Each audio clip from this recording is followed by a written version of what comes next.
Hello friends, today we are going to discuss the Banker's algorithm. It is also called as the deadlock avoidance algorithm. So we'll directly discuss the numerical based on this Banker's algorithm. Find out the shape sequence for execution of the following processes using Banker's algorithm. Maximum resources values is given R1, that is a resource 1 value is given 4, R2 that is a resource 2 value is given 4, and two matrices are given in the example. One matrix is allocation matrix, another is maximum required matrix is there. Three processes are there, process P1, P2, P3, and two resources are there.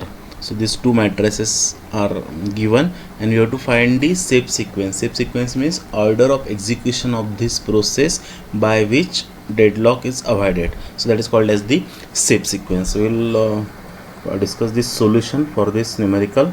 So there is one step 1 to find the need matrix. So two matrices are given. So first step is we have to find the need matrix. So there is one formula for need matrix. Need is equal to maximum required minus allocation. As these two matrices are given, so maximum required matrix minus allocation matrix, we will get need matrix. And as these two are matrices, so we have to do element by element subtraction. That means this 1 minus 1, it becomes 0. Then this R2 1 minus 0, it becomes 1. Likewise, we have to do subtraction of these two matrices, and in this way we will find this need matrix. Once we find need matrix, then we have to find the available resources. Maximum resources are given in example, that is R1 value is 4, R2 value is 4. So we have to find the available resources.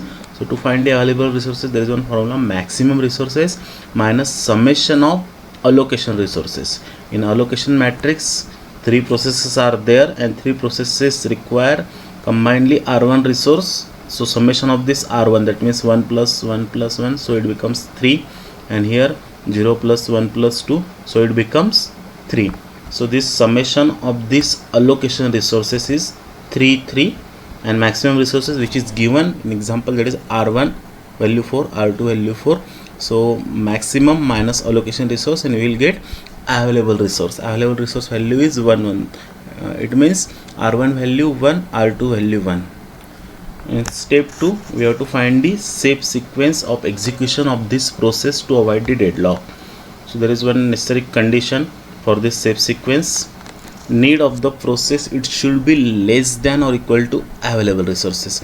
Available resources just we have calculated by using the formula maximum resources minus summation of allocation resources. These allocation resources are mentioned in allocation matrix.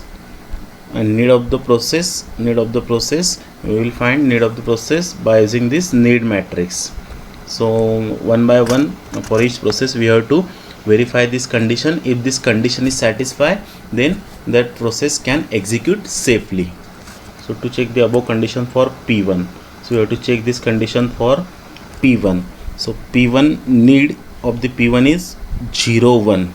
Here from need matrix we can write here need of the P1 is 0, 1, and available, just we have calculated available resources is 1, 1. So we have to check element by element. So this 0 is less than this 1 is less than this 1. So condition becomes true. P1 can go safely for its execution. As this condition is true, P1 goes for execution. When condition is true and process goes for execution, add resources allocated to P1 to available resources. Available resources we have calculated, that value is 1, 1, and allocation of that process we have to add here, because this process completed its execution. So whatever the resources allocated to that process, it becomes free. So that's why we have to add that allocation. So this allocation will find from allocation matrix which is given in example. So for P1 process, these are the allocation 1, 0. So that we have to add because P1 completed its execution. So we'll add this in available plus allocation. So this available becomes new available. So new available is 1, 1 plus 1, 0. So element by element addition we have to do. 1 plus 1, 2, 1 plus 0, 1. So new available is 2, 1. Now P1 process completed its execution. By using FCFS, so we have to go for second process, that is a P2 process. To check the condition for process P2, the need of the process P2 from need matrix, we can find this process P2 need. So here is our need matrix, and process P2 need is 1 2. It means process P2 requires R1 resource 1 value, R2 resource 2 value.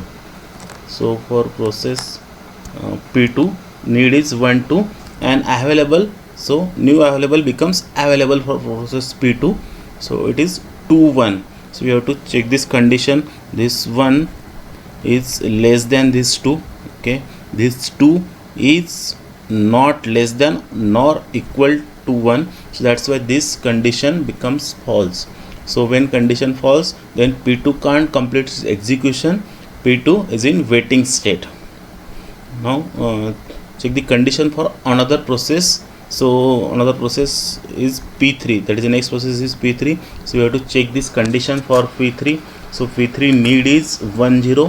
From need matrix, this P3 need we have calculated 1 0. It should be less than this available. So 2 1. So 1 is less than this 2, 0 is less than this 1. So if condition becomes true, that means P3 can complete its execution safely without having deadlock. So P3 goes for execution, and whenever the process goes for execution, we have to add the allocated resources to that process into available resources. Now available resources for process P3 was 2 1. So 2 1 here plus allocation of process P3, which is mentioned in allocation matrix, which is given in example. So for process P3, R1 value 1, R2 value 2. So we'll have to add this allocation into available. So new available becomes 3 3. Now check the condition for waiting process P2, because P1 completed its execution, P3 is also completed its execution, and P2 is in waiting state. So for P2 we have to check the conditions. So again, need should be less than the available. So need of the process P2 is 1 2, which should be less than this available 3 3. So 1 is less than 3, 2 is less than 3. Yes, so condition is true. P2 goes for execution. Whenever process goes for execution, then we have to add the allocated resources of that process into available. So available, it was 3 3. Now allocation for this process P2 from allocation matrix, which is given in example, it is 1 1. So 3 plus 1 4, 3 plus 1 4. So it is a 4 4 new available. And this is the here we have completed our numerical, because all processes complete its execution, that is P1 executed first, then P3, and then P2. So that is called as the safe sequence. Means if we execute this process by using this sequence, then we can avoid deadlock. So P1 first, then P3 and P2, and here new available is 4 4. So we have to verify this with given resources. So if you observe this, then given resources are 4 4, that is R1 value 4, R2 value 4, and here new available after execution of all process, it is also 4 4. That means it is correct. So P1, P3 and P2, this is the safe sequence of the execution. We'll see another numerical based on Banker's algorithm. Find out the safe sequence of execution of following processes, 3 processes using Banker's algorithm. Number of instances of each resources. Here wording is different. Number of instances of each resources is given. That means maximum resources. That is R1, that is resource 1, value is 7. R2, that is resource 2, value is 7. R3, that is resource 3, value is 10. Again 2 matrices are given, that is allocation matrix and maximum required matrix. In this case 3 resources are there and 3 processes are there. Same is case with maximum required matrix, 3 processes and 3 resources are there. So we have to find the safe sequence of the execution. So again, to find need matrix, first we have to find the need matrix. So need is equal to maximum required minus allocation. So this maximum required minus allocation matrix. So we will get need matrix by subtracting allocation from maximum required. So element by element subtraction we have to do. So maximum required is the matrix P for P1, R1 value is 3, so 3 minus this 2, so it becomes 1. 6 minus 2, it becomes 4. Then 8 minus 3, it becomes 5. 4 minus 2, it becomes 2. Then 3 minus 0, it becomes 3. Then 3 minus 3, it becomes 0. Then for process P3, 3 minus 1, so it is 2. 4 minus 2, so it is 2. And 4 minus 4, so that's it is 0. So these are the elements of need matrix. Next we have to find the available resources. Available resources is equal to maximum resources minus allocation resources. So maximum resources, that is the instances, are given. R1 value 7, R2 value 7, R3 value 10. So 7, 7, 10. These values are given, and so maximum resources minus summation of allocation resources. The summation of allocation resources we have to find by using this allocation matrix. So summation of allocation resources means R1 addition, that is summation of this R1. So it is 2 plus 2 plus 1, so it becomes 5. So that's why here first element, that is R1 summation, is 5. Then R2, 2 plus 2 plus 0, so it is 4. So here R2 value is 4. Then for R3, so we have to do summation of this R3, means 4 plus 3 plus 3, so it becomes 10. So here 10, so R3 value is 10. So subtraction of this 7 minus 5, element by element we have to do. 7 minus 5, 2. 7 minus 4, 3. 10 minus 10, it becomes 0. So available resources are 2, 3, 0.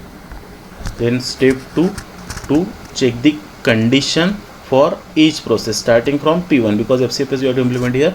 So first we have to check the condition for P1, then we have to check the condition for P2, and we have to check the condition for P3.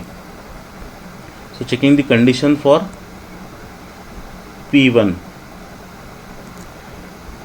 To find the step sequence of given process, necessary condition for step sequence: need of the process, it should be less than available resources. So need of the process, it should be less than the available resources. So checking the condition for process P1. So need of the process P1 from need matrix, it is 1, 4, 5. It should be less than or equal to available. Available is just we have calculated available 2, 3, 0. So 1 is less than 2, okay, but this 4 is not less than this 3. So condition becomes false. So P1 goes in waiting state. Then we have to check another process. So another process is P2. So to check the condition for P2, again need of the process P2 is 2, 3, 0. From need matrix, this process P2 needs is 2, 3, 0. It means R1 resource it require of value 2, R2 3, and R3 resource 0. So need of the process it should be less than or equal to available. Available is 2, 3, 0. So 2 is less than or equal to 2. So 2 is exactly equal to this 2. 3 is equal to 3. 0 is equal to 0. So it is exactly equal. So the condition is true because we want less than or equal to. So all elements are exactly equal to this available resources. So condition becomes true whenever. So P2 goes for execution, and whenever condition is true, whenever the process goes for execution, then whatever the allocated resources to that process, that is added into this available, and that is called as a new available. So new available is equal to available plus allocation. Available is 2, 3, 0. Allocation of this process P2, because process P2 completes the execution.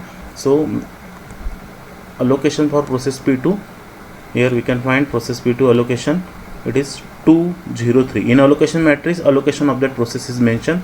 So 2, 0, 3 is the allocation of this process P2. We will add this into available. So available plus allocation, it becomes new available, that is a 4, 3, 3.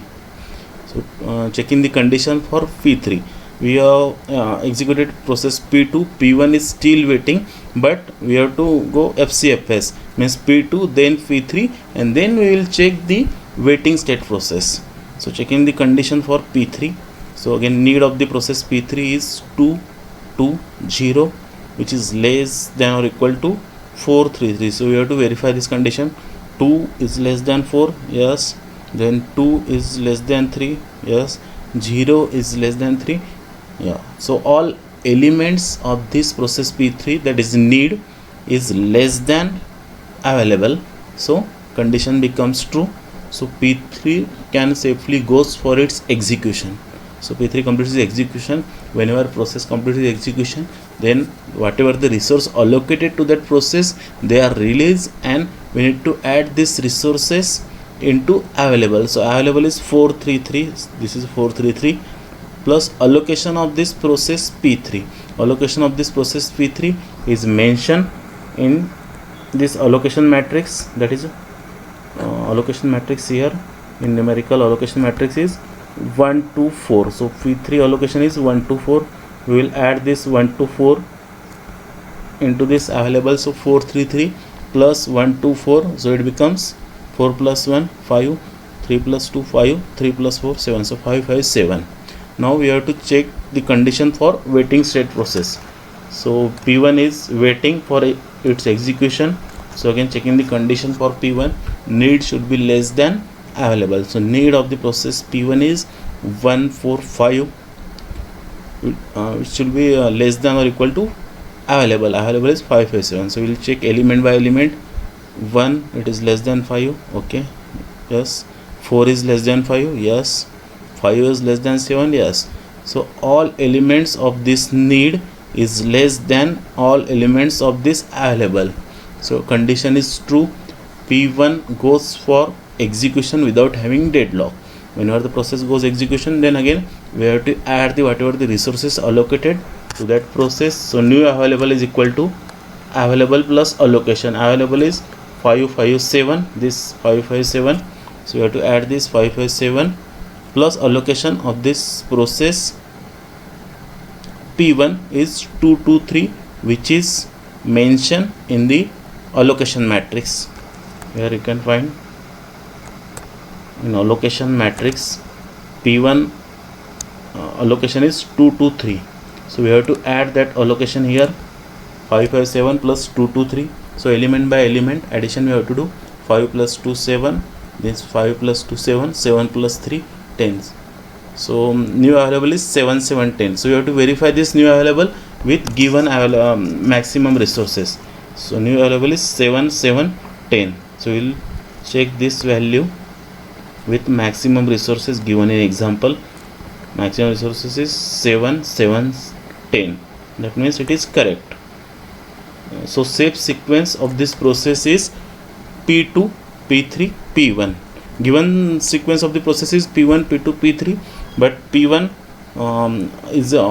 was in waiting states. So P2 executed first, then P3, and then P1. So safe sequence for this example is P2 P3 P1. Thank you.